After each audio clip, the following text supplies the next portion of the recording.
नाशिकच्या Manmad union bank घोटाळा प्रकरणामधील संशयित संदीप देशमुख याला पोलिसांनी सापळा रचत चाळीसगावमध्ये अटक केले। त्याने शेकडो मुदत ठेवीदारांकडून बँकेच्या मुदत ठेवी करण्याकरता तसेच नूतनीकरण करण्यासाठी घेतलेले बेअरर चेक स्वतःच्या नावावर परस्पर वटून करोडो रुपयांचा अपहार केला होता।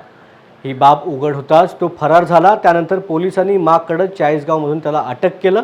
त्याने केलेल्या घोटाळ्याचा आकडा हा जवळपास 50 कोटींपेक्षा जास्त असल्याची शक्यता पोलिसांनी वर्तवली आहे। आमदार सुहास कांदे यांनीही फसवणूक झालेल्या ग्राहकांची भेट घेत माहिती घेतली आणि बँकेमधील सर्व दोषी अधिकाऱ्यांविरोधात गुन्हा दाखल करण्याच्या सूचना केल्या असून फसवणूक झालेल्या ठेवीदारांचे पैसे परत देण्याची त्यांनी मागणी केली आहे। युनियन बँकेचा मनमाड शाखेचा अत्यंत प्रचंड असा मोठा फ्रॉड झालेला आहे, घोटाळा झालेला आहे।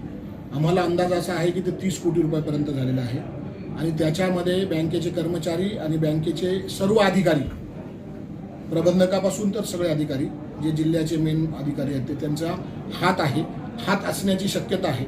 आम्ही लवकरात लवकर स्वतः मी किंवा शिवसेनेचे पदाधिकारी ह्या बँकेच्या कर्मचारी, युनियन बँकेच्या कर्मचाऱ्याच्या विरोधामध्ये आम्ही फिर्याद दाखल करणार आहोत आणि त्याची आदरणीय SP साहेबांशी बोलून त्याची आम्ही SIT स्थापन केलेली आहे। मनमाड पोलीस स्टेशनचे इन्चार्ज घुगे साहेब हे त्याचे प्रमुख आहेत, इन्व्हेस्टिगेशन ऑफिसर आहेत। मी जनतेला आपल्या माध्यमातून आवाहन करतो की आपल्या ज्या तक्रारी असेल त्या घुगे साहेबांकडे द्या।